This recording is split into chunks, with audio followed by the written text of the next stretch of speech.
Hey everyone, it's Crystal here with Family Life Fitness online training. So today I thought we would talk about posture and how you hold yourself throughout a workout.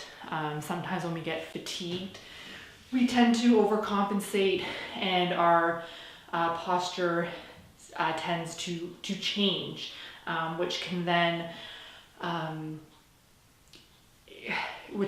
kind of could lead to injury or muscle strain or pulling a muscle. So I just want to discuss how you should hold yourself in a workout and things just to be mindful of. And I'm going to use a simple bicep curl as an example. So let's get started. So first and foremost, you always technically want to stand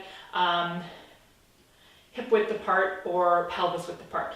And you always want to have a soft bend in your knees and your toes facing forward. So they're not turned out to the side, or sometimes I see with a lot of my clients, one foot's turned out, the other one's turned in. So you just want to be mindful that both feet are facing forward and you have a soft bend in your knees. Okay, we don't want to overextend or hyperextend rather our knees. Again, that can lead to knee injuries or overcompensation of the knee joint, which can then lead to achiness when you're finished your workout. And if you do it over and over again, it'll be something that will irritate you with every exercise workout that you do. So always be sure to kind of look down, soft bend in the knees, feet are pelvis width apart. And then another thing you want to be mindful of is where your pelvis placement is. And I know most of you have had babies, so you find, I find one thing is like the mummy posture, I call it, is the hips are forward, the bum is squeezed, and we're holding baby. This tends to happen a lot in fitness when you're doing an exercise. So one of my clients will start fatiguing, and I'll see them start to tilt their pelvis anteriorly and then squeeze their bum, and then, let's say they're doing bicep curls and this is their posture. So we want to be mindful of that. So what I suggest is something I call blossom your bum cheeks. So you want to blossom them and engage them, but blossoming them will help you come into more of a neutral position with your pelvis. So if you blossom them back, you can see that from here, which I see a lot, and this also brings a lot of overactivation of your quads, squeezing the bum cheeks together. So you can see from here, I just blossom my bum cheeks back, and my pelvis then goes to more of a neutral position. So something else you also want to be, but you don't want to, that's another thing too, you don't want to blossom them too much where you have a curve in your lower back.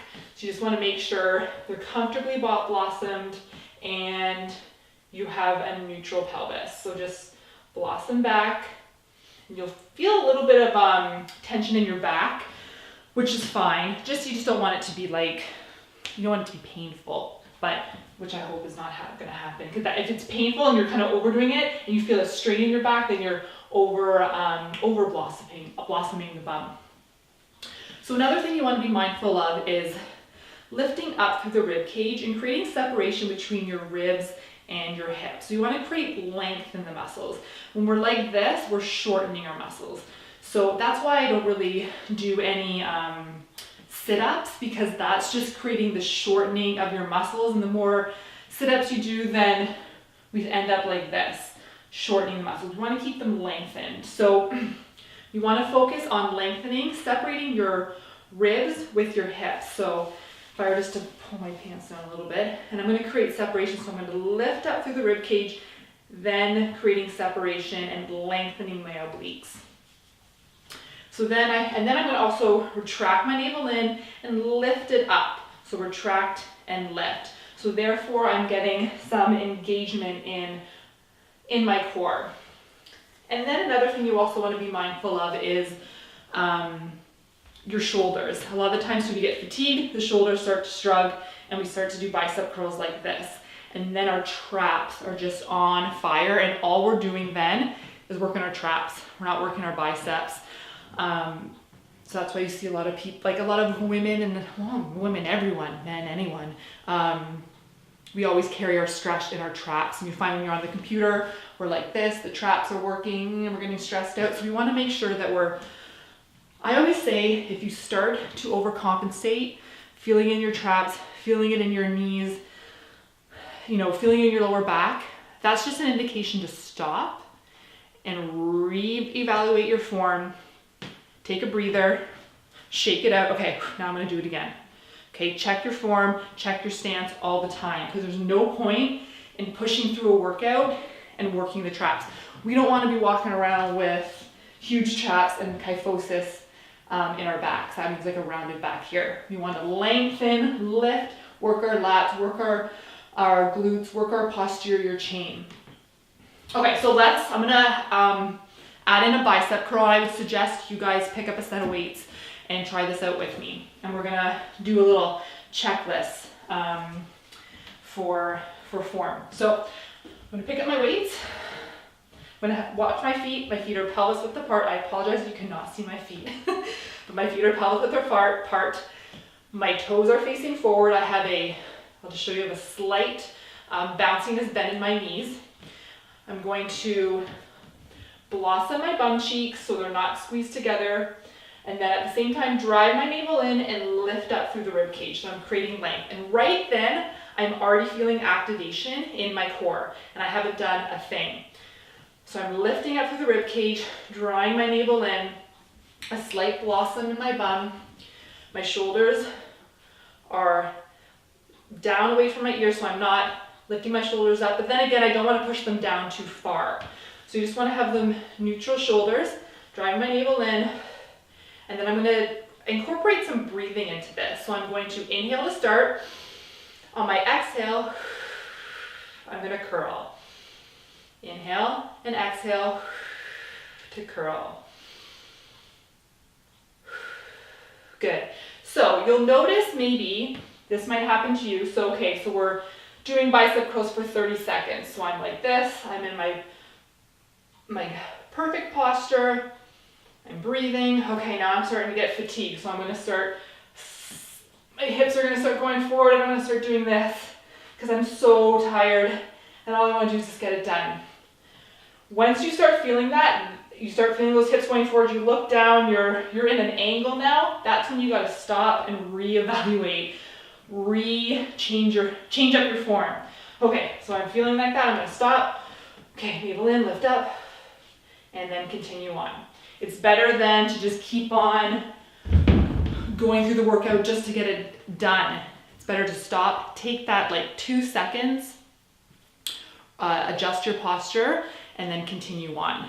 Trust me, in the long run, it'll save you from any injuries, pulled muscles, anything, any sort of strains. So it's best to be mindful of your posture. And I think the biggest thing is creating length. So we're not belly out, working out like this. Because what are we doing? We're working out in this kyphosis back, rounded shoulders. I'm shortening my muscles here. So there's a big difference to when I lengthen and then I open my chest, draw the navel in, a little bit of softening in the rib cage. And there we go, I'm nice and tall and I'm able to get good sets of my bicep curls in. Another thing too, we want to try to make sure we're not squeezing our shoulder blades together like this. Okay, so you really want to think about opening the chest, so almost like opening sideways, and then expanding the rib cage. And again, there you're going to get more more of a posterior activation in the lats, the back, as opposed to when I say chest out, squeezing your shoulder blades together. So this is squeezing the shoulder blades together. This is opening out to the side, expanding the rib cage, and I get more fullness in my back and more activation. Okay, so things to remember before we finish, and I want you to practice this. We have our feet facing forward, pelvis width apart. soft bend in my knees. I'm blossoming my bum, having a neutral pelvis. I'm creating length and lifting, creating length between my ribs and my hips, drawing my navel in and up, shoulders slightly down, and I'm filling my lungs, breathing out to the side, and I'm relaxing my neck, and start my simple bicep curl or squat, or in a row, same thing, navel in, creating length, tricep extension, row, sitting back in the heels. So yeah, so just being mindful of that. If you have any questions, please let me know. Please work on this, focus on this on your next workout with me. Maybe make that one focusing on form. You'll notice a huge difference. Good job, guys. You're doing awesome. Thank you.